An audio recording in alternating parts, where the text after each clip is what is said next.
Welcome to Nandini kitchen.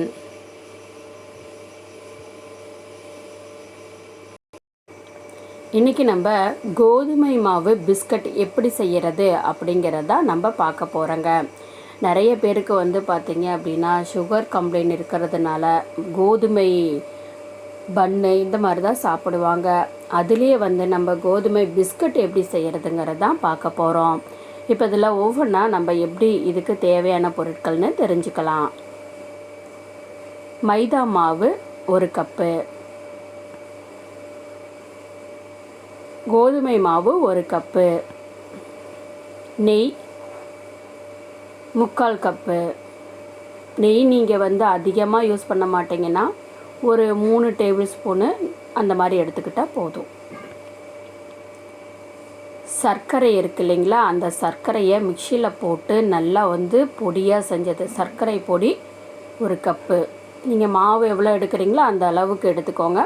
Sugar அதிகமாக தேவையில்லைன்னா நீங்கள் 1/2 cup கூட எடுத்துக்கலாம். சால்ட்டு தேவையான அளவு, தேங்காய் துருவல் 2 டேபிள் ஸ்பூன். இப்போது கோதுமை மாவு பிஸ்கட்டு எப்படி செய்கிறதுங்கிற செய்முறை விளக்கத்தை பார்க்கலாம்.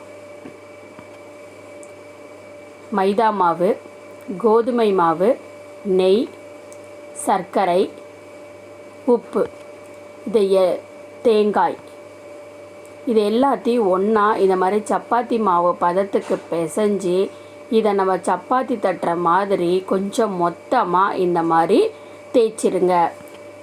தேய்ச்சிட்டு இந்த மாதிரி உங்களுக்கு என்ன சைஸு வேணுமோ இந்த மாதிரி ஒரு மூடியோ நம்ம நார்மலாக ஒரு பாட்டிலுக்கு மூடி வைக்கிற அந்த மூடியை கூட எடுத்து அந்த இதில் வச்சு அச்சு மாட்டை வச்சு எடுத்துக்கோங்க. அச்சு வச்சு நீங்கள் எடுத்துக்கிட்டு இந்த மாதிரி அந்த ரவுண்டாக இருக்கிறத மட்டும் நீங்கள் அந்த கேக்கு நீங்கள் அவனில் கேக்கு இந்த மாதிரிலாம் வேக வைப்பீங்க இல்லைங்களா, அந்த இதில் பிளேட்டில் வெண்ணெய் தடவி அதை இந்த மாதிரி தனித்தனியாக ரவுண்டாக வச்சுருங்க. வச்சுட்டு ஓவனில் இந்த மாதிரி வச்சு நீங்கள் வேக விட்டுருங்க.